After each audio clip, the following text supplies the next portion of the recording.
देखिए, पीटीपी सदर महबूबा मुफ्ती साहिबा की तरफ से ट्वीट आया है और जिसमें इस मसले पे बातचीत की गई है। जम्मू कश्मीर में जब आप गुज़िश्ता 30-40 वर्षों में देखते हैं इस तरह से नामालूम बंदूक बरदार या मिलिटेंट या कोई भी गनमैन इस तरह से जो फ़ौजी छुट्टी पे आया हो या जो फ़ौजी मुल्क की खिदमत करने के बाद रिटायर हुए हों, उसके बाद उसकी हत्या करना, यकीनन इस्लाम, कुरान और किसी भी जगह आपको ऐसी मिसाल नहीं मिलेगी जहाँ इसकी तायीद की गई हो। बल्कि एक इंसान का कत्ल जो है वो पूरी इंसानियत का कत्ल माना जाता है। हमारी तरफ से उनके अफराद खाना के साथ हमदर्दी का इज़हार। जो ज़ख्मी हुए हैं, अल्लाह करे कि वो बहुत जल्द रूह सेहत हो जाएँ।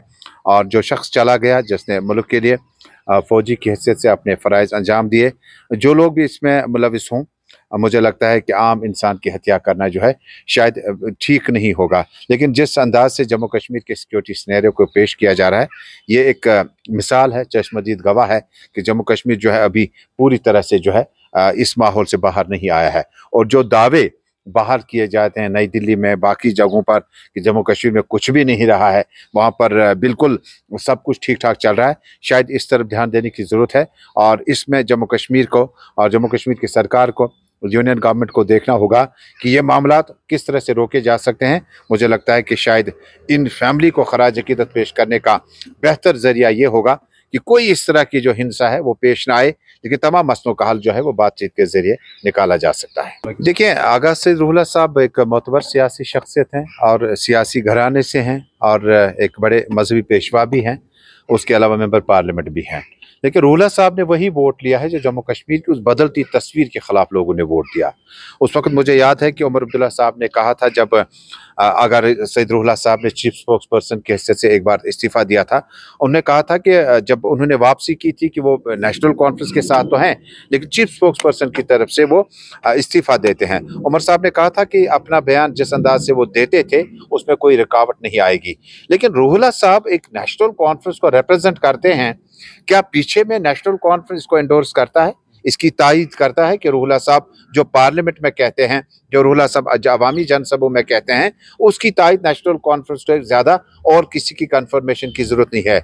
मुझे लगता है कि आम लोगों से जब हम बातचीत करते हैं, वो कहते हैं कि आगा रूहुल्लाह इंडिविजुअलिटी में चलते हैं और जो तंजीम का जो ढांचा है, जो नेशनल कॉन्फ्रेंस का नस्बुल ऐन है, वो किसी भी तरह आगा रूहुल्लाह साहब के साथ मैच नहीं करता। मिसाल के तौर पर आगा रूहुल्लाह साहब कहते हैं हमने 370 पे वोट लिया, हम 370 की बात करेंगे। जो हमारी गारंटीज यहाँ पर थी, कॉन्स्टिट्यूशनल गारंटीज, उस पे वोट लिया, उसी पे बात करेंगे। नेशनल कॉन्फ्रेंस स्टेटहुड पे है और नेशनल कॉन्फ्रेंस अगर स्टेटहुड मांगता है, रिऑर्गेनाइजेशन एक्ट के बाद, तंजीम नौ के बाद जो तब्दीलियां आई गई है, वो तो 4 अगस्त 2019 के बाद आज नेशनल कॉन्फ्रेंस ने उसको वेट किया। हाँ, हम वो कबूलते हैं कि जो सिचुएशन यहाँ पे है उसमें कोई तरमीमात नहीं है। नेशनल कॉन्फ्रेंस को ये बात क्लियर करना पड़ेगा कि अगर रूहुल्लाह सईद के उस स्टैंड के साथ वो हैं या नहीं है। देखिए, कहते हैं कि जो परछाई आने वाली है वो कल का पता देती है आपको कि कल का क्या होगा। और जिस अंदाज से नेशनल कॉन्फ्रेंस ने इलेक्शन मैनिफेस्टो में पॉलिटिकल स्टेमिना के साथ डेब्यू किया था उसके बाद एज चीफ मिनिस्टर, और उससे ही लगा पहले ही दिन कि जब उन्हें बादलों का जिक्र किया, मौसम का जिक्र किया, स्टेटहुड उन्होंने अपनी जुबान से इस्तेमाल किया।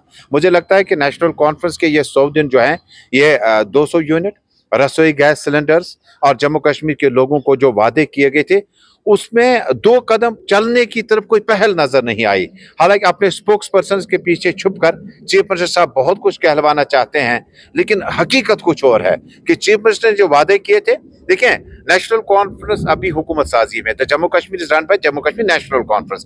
नेशनल कॉन्फ्रेंस की तरफ से जो वादे किए गए थे इंतखाबी मंशूर में, जो बातें दर्ज थी, हम वो नहीं कहते कि जल्दी करना चाहे, लेकिन मुझे एक कदम भी उसकी तरफ अभी जो हल जो है वो नजर नहीं आता है। नेशनल कॉन्फ्रेंस ने सिवाय जो आपका सेशन था एग्जामिनेशन का, हालांकि वो उतना बड़ा डील नहीं था, उसमें हम सब लोग जो थे, जितने भी माहिर तालीम है, वो चाहते थे कि हमारा सेशन दिसंबर ही हो जाए, मार्च में हम बहुत पीछे चले जाते हैं, उसका क्रेडिट अपने सर ले आना चाहते हैं। और परसों ही की बात है कि एसपीओज को, जो कि होम मिनिस्टर अफेयर्स के अंडर आता है, उसकी जो तनख्वाहों में उन्होंने तफावत को दूर किया था, उसका क्रेडिट लिया था, बाद में सोशल मीडिया हेडलर को या इंचार्ज को जो है चेंज किया गया। मुझे नेशनल कॉन्फ्रेंस खुद अपनी कहानी बताने से कतराते हैं। नेशनल कॉन्फ्रेंस ने जो अवामी वादे किए थे उनसे इनहराफ किया। एक तो हुआ कि वादा पूरा करने की कोशिश नहीं की गई। एक सबसे बड़ा वादा मैं आपको बताऊं कि नेशनल कॉन्फ्रेंस ने कहा अजहुद इज्जत फजहुद इज्जत 370 300 डाउन टाउन से निकलकर कुलगाम तक नारा लिया, यानी 370 मांगा।